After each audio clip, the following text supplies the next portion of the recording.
I mean, it's a good road one. It's our first road game of the year.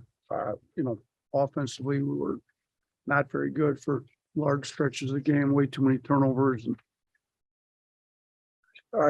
didn't hit a shot for a while there. Offensive rebounding saved us, which it's done for a good part of the year, particularly the first game and this game. So, huge. Clowney to get eight offensive boards himself and 15 rebounds, that was huge. I mean, that's why he's in the starting lineup, because he plays so hard and he rebounds the ball. But, that offensively, we got a lot of work to do. We're not anywhere close to where we're going to be, where we need to be. But, defensively, I got to give our guys a ton of credit. So, and give South a lot of credit too. They were on the ropes. We had them down 20. That's kind of what I'd said to JQ. If we need a spark, we'll bring you in. Or if we get up 20 and we got a chance to get you some minutes, to start getting your feet wet in a real game, we'll put you in. I looked up at the under 8 media. We're up 20. Next thing you know, we're only up 8. So, I didn't want to, it was definitely not JQ's fault, but they went on a run. They hung in there. They scrapped and fought and clawed. And, we had to kind of hold them off there at the end. It should have been 20 points at the under 8, trying to move it closer to 30. Instead, they did what they needed to. Richie's got a fiery personality, and his teams are always scrappy and fight and claw. So figured that's what they would do, and we didn't do a very good job closing it. I think they went on a big run. We had 7 turnovers in that stretch. We got to do a way better job taking care of the ball.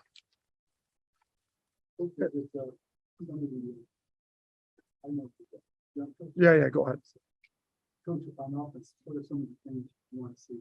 The shot selection, the throws, and fewer turnovers. I mean, shot selections, I don't think that's our worst problem, to be honest with you. I mean, if you could cut the turnovers down to about 12, it'd be good. But definitely shot selection on some. I mean, we had a few shots that were mind-boggling that we took them. Like, they're not shots we've ever coached, wanted them to take. I have no idea what we're doing on a few of those. Nick? Yeah, Nate, obviously you'd indicated that JQ is ahead of schedule, but game 3, I mean, pretty ahead of schedule. How did he do it? How did he come back so fast? Look, I'll say this. We've got I think the best doctors in the country up at Andrews. Dr. Kane did his surgery. He's great. We've got probably the best trainer in the country in Clark. I mean, he's in there with these guys at 6 a.m. all the time. They're in the pool where, the underwater treadmill, doing all the work. And then Henry, our strength coach, has been working with JQ on the side for 2 or 3 months now. I mean, all the way back to the summer. So I think between JQ's desire to get back, and he's back for another year at college, try to prove he can make it to the next level, and then with the best people around him, it came. And shoot, I didn't, we were hoping to get him back by Michigan State. Then he just kept pushing, the envelope. He's been on the practice squad for the last couple of weeks, going, being a scout player. And finally, I had to talk with him last night. Like, what are we waiting on? Like, I see, getting after our guys in practice every day. He's like, yeah, I said, how about we put you in the book? If there's a chance to get you in, if we need a spark or we're get up 20 or something, we can get you some minutes and get your feet wet. He says, yeah, let's do it. So I looked at the scoreboard at the under 8. We're up 20. I said, you want to go get a few minutes? He said, let's do it. So we put him in. So we'll try to get him a few more minutes. He's going to be on minutes restriction, obviously, moving forward for at least a few weeks, but we'll try to get him some more minutes against Jacksonville State. James? Hey, Nate. Just wanted to ask about turnovers, 21 tonight. Just what do you contribute that to? Is that just guys pressing on offense too much, or guys trying to do too much on the offensive side of the floor? Yeah, I mean, part of it's on the coaching staff. We got to do a better job putting them in situations that play to their strengths. We've got guys that are doing stuff that they shouldn't be doing.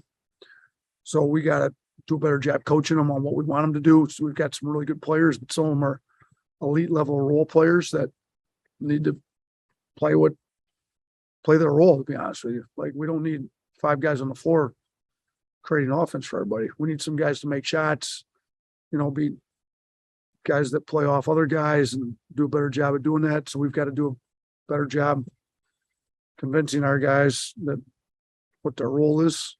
We've got to do a better job spacing the floor. Sometimes guys are just driving in the crowds. It's low IQ, bad basketball, to be honest with you. And we got to do a better job coaching them on what's an appropriate drive, when they need to move the ball.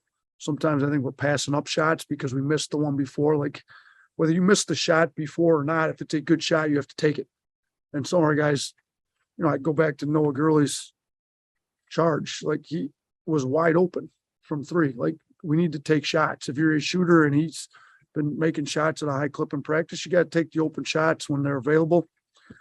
Coaches got to do a better job coaching the offensive end of the floor. We're not doing a very good job of that right now. Last one, because we got to go, Charlie.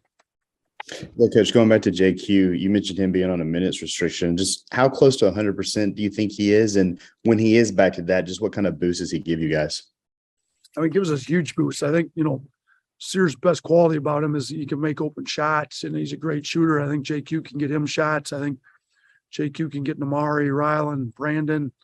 JQ's the best we got on the team of getting in the lane, breaking people down on our offensive end, getting the ball moving. He takes care of the ball. So obviously, he's not back to full strength. He's got to get some confidence.